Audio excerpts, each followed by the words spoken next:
નમસ્કાર, અમારી news channel news for કાઠિયાવાડને લાઈક કરો, શેર કરો અને સબસ્ક્રાઇબ કરો. News for Kathiawad.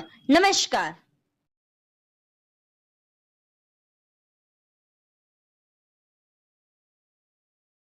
જૂનાગઢ સાસરિયાઓ ત્રાસને લઈ યુવાને કરી આત્મહત્યા.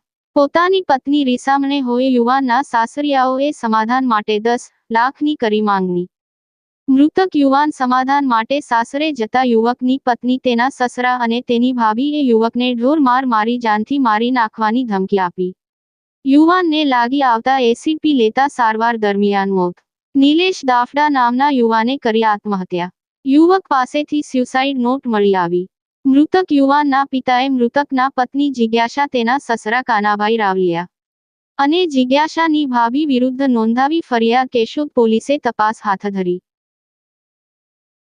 સવિતા પરમાર, હું બાટવા રહું છું. આ જે મરનાર વ્યક્તિ છે એ મારો ભાઈ થાય છે અને એના લગ્નના 5 મહિના થયા છે અને મારી ભાભી છે એ 2 મહિના રહી છે અને પછી મારો ભાઈ રીસામણે વહી ગઈ અને મારો ભાઈ તેડવા ગયો તો એ લોકોએ એને ધાક ધમકી મારી અને ગાયરું દીધું અને 10 લાખ રૂપિયાની માંગણી કરી.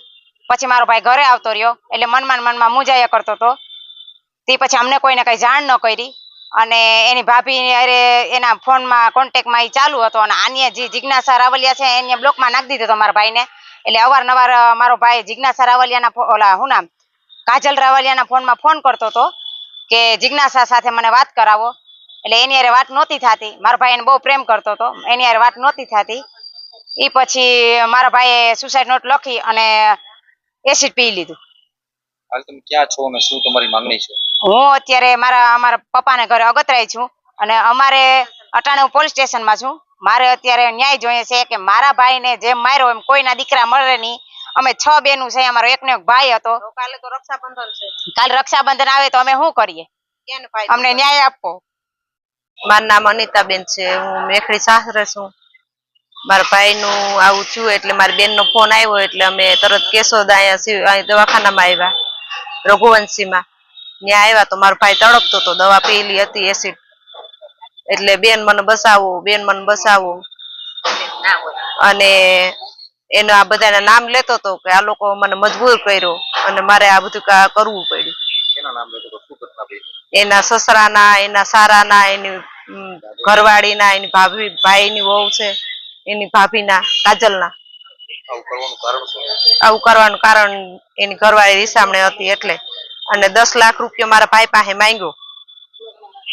એને મારા ભાઈના નંબર એની ઘરવાળીએ બ્લોકમાં નાખી દીધા અને એના ફોન નહોતી ઉપાડતી. એટલે મારો ભાઈ હાવ કંટાળી ગયો હતો કે આનું કંઈક કરો. આનો લબાસો જોઉં તો મને ખીચ ચડે છે ઘરમાં.